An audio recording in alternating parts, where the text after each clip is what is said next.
Here's the thing I want to say. I had a very funny story for you guys this morning. Okay, I'm on my way. I'm on a journey. I'm on my way to go to the Majority Report. And we're alive, and I hope everyone's having a fantastic one. It's November 4th, 2025. And the winds that we're feeling that are outside when you were walking around and you're doing your last get out the vote initiatives, or maybe you're going down to your polling station here in Manhattan or any of the 5 boroughs in New York City. When you are feeling those winds, those are winds of change, ladies and gentlemen. That's right. Those aren't just winds that are blowing your hair away. Those are winds of change, I hope. In my heart, I feel those winds of change as well. Ladies and gentlemen, boys, girls, and MBs, this is the HasanAbi broadcast, and I hope everyone's having a fantastic one today, because I am going to try to make the most of this beautiful, exciting environment that I'm a part of, that I am basically holding on to for dear life, if you know what I mean. We're alive. It's a big day for many different reasons that I will get to, but this is a part of the broadcast where I tell you about my personal news, about what's going on in the world of HasanAbi Piker, in between the time period where I press the stop streaming button and press the start streaming button. So help me God, so help me Allah, I will tell you exactly what I have done. And obviously this is probably not shocking to a single person, but I've done pretty much nothing. I ended the broadcast yesterday after 6 hours because I had to go and do a podcast, because I've been just doing a media tear when I'm out here, because a lot of my friends and a lot of the people whose content I enjoy, they live out here, and that's what I did. I went on Gianmarco Soresi's podcast last night. We shot a wonderful episode. It's going to be out in a couple weeks, I believe, maybe next week, hopefully. But yeah, very, very exciting stuff. And also on top of that podcast, I shot it, came back to my hotel, passed out, woke up early, and I obviously went and shot the Majority Report. The Majority Report. For those of you who don't know, the Majority Report is hosted by Emma Vigeland and Sam Cedar. I was on their show earlier, and it was fantastic, and I greatly enjoyed it. I love being around some young and maybe some not so young radical minds. Okay, I ended up riffing with H. John Benjamin, which was pretty cool. I mean, he's dope. He's a friend of the show for Majority Report, so I guess he's technically a friend of the show for this show as well. Now that's how it works. So I don't make the rules. But folks, we are live. I'm wearing my merchandise. That is also live. The only thing that's live and alive is not necessarily just the city that is alive and excited, but also the merchandise. That's right, it's merch day. We're bringing it back. The new Dark Ages collection merch is now available at ideology.shop. As always, you already know what it is. Union made, USA made, baby. We got the Dungeon and Democracy shirt for the D&D enjoyers. We got the Dark Ages shirt. We got the Pentagon hoodie, the Dark Ages hoodie. You already know. We got the Burger Reich shirt as well. But yeah, get it while it's hot. Get it while you can. International shipping. You already know what it is. But of course, while we are live and we're alive, and I'm wearing the Disarm shirt right now, as you can see, one of my favorites in the collection. And we got another baby tee as well. No winning baby tee. What a glorious day. We got merch drop. We got the November 4th elections happening all around the country, from Minneapolis to New Jersey to New York City as well, and the mayoral race in New York City and Virginia as well. And hopefully this will be the beginning of the comeback of the left flank, and hopefully this will expand into and blossom into a much bigger thing. All right. I had a bunch of guests yesterday, and I feel like I have a lot of guests that are supposed to be coming in today as well. But I've noticed that, like, when I have guests, it's fun, it's great. However, there is a problem. I can't get a word in edgewise, and I can't do the coverage that I want to do.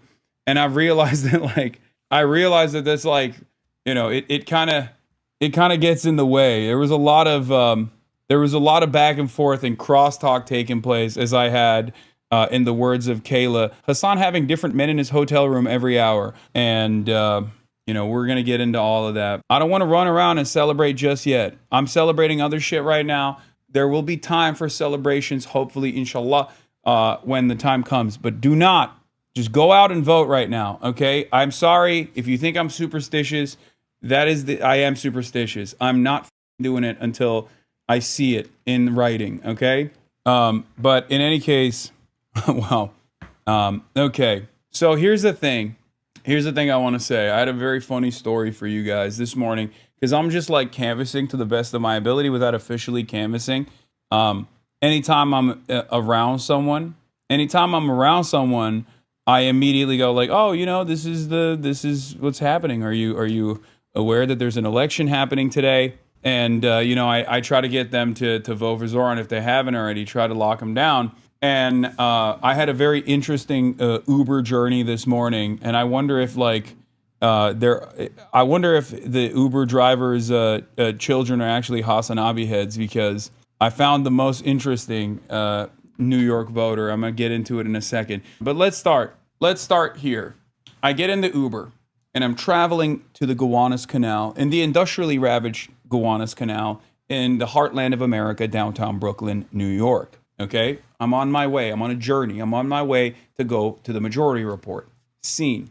I start talking to my Uber driver, as I do every single time I'm around an individual that is living in New York City. I say, hey, man, do you live in New York? That's how I started off, because sometimes people live in New Jersey, right? Because the city is unfortunately too unaffordable. Okay? He says, yes. This is a 55-year-old Asian man. And I ask him, oh, did you know that there's an election taking place today, a New York mayoral election? He says, yes, of course I know. I say, oh, if you don't mind, who are you voting for? And he says to me he's voting for Andrew Cuomo. Stops me dead in my tracks. This is the first time I've encountered someone thus far that said he's not locked in on Zoran Mamdani. But the story doesn't end there. What I thought was even more interesting is the fact that he goes, I actually voted for Zoran Mamdani in the primary. He tells me that he is a lifelong, solid, reliable D voter. Okay, he went for Zoran in the primary, and now he's in the general going for Cuomo. I was like, what does that mean? He tells me that Zoran Mamdani has a lot of pie-in-the-sky ideals, and that it is far too costly, and that he'll never be able to pay for it. And I told him, well, did you know? And I asked him, like, what do you mean? What are some of these issues? Like, what are some of the policy promises that you think are impossible, right? Impossible to do, impossible to pull off. He says to me, well, the bus thing. He wants to make the trains free. He wants to make the buses free. He wants to make it all free. We can't do that. We can't have that. We can't have nice things. And I say to myself in my internal monologue, here we are. Another American coming from an immigrant background who has been bludgeoned into thinking that good things are not possible. And yet he's voting against his best interest. So I asked him, did you know that the fast and free buses thing actually took place in New York City? Because as Zoran Mamdani, when he was an assembly member, he actually got one of the lines to be free. He says to me, no, I did not know that. I say, yeah. Then I ask him, where'd you hear about this? Don't you feel like a lot of these billionaires and a lot of these millionaires that don't mind if the city is unaffordable are actually just kind of lying to people to say that these things that are very possible, that have been done before, don't you feel like those guys are trying to manipulate people? Good working class people such as yourself? He says, yeah. He says, you're starting to convince me. He tells me his children are voting for Zoran. His children are actually pie-in-the-sky idealists. That they actually convinced them to vote for Zoran in the primary, and yet in the general there is a difference in opinion. That's when I was like, I wonder if his kids are actually fans of mine, but couldn't convince their dad. So I don't know if any of you guys in here, if you have, if you had a similar situation with your parents, they went for Zoran in the primary, and then in the general they kind of wanted to move in the direction of Cuomo. Just speak out. Okay, you got to push your parents a little bit more, guys. Have conversations with them. But basically, I was able to, I think, convince him that voting for Zoran, just like he did in the primary, but also in the general as well, would be the good thing to do in this circumstance, because it was actually the billionaires and millionaires that were out to get him. I asked him, what did you think about Bernie Sanders back in the day? He said he liked Bernie Sanders. He liked Bernie Sanders quite a bit. He ended up voting for Hillary Clinton, of course, in the general, but like he was a fan of Bernie Sanders and still is. And I said, well, remember what people did to Bernie Sanders in the primary, and how much they attacked him and how they never stopped really attacking him.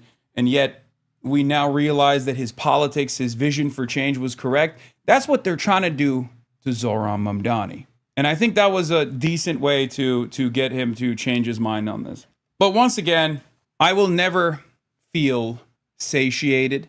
I will never feel as though it is a given. I have been hurt too many times before. And I too, as a lifelong leftist, am always going to wait until the very last moment. I'm going to wait until the very last moment. I'm not going to celebrate ahead of time. I'm going to be steadfast in my support, but I will still, of course, wait until the very last moment for celebration. Okay? So you just got to wait it out. But I will tell you, as far as the vibes on the ground, people seemingly are very excited about Zoran. Okay?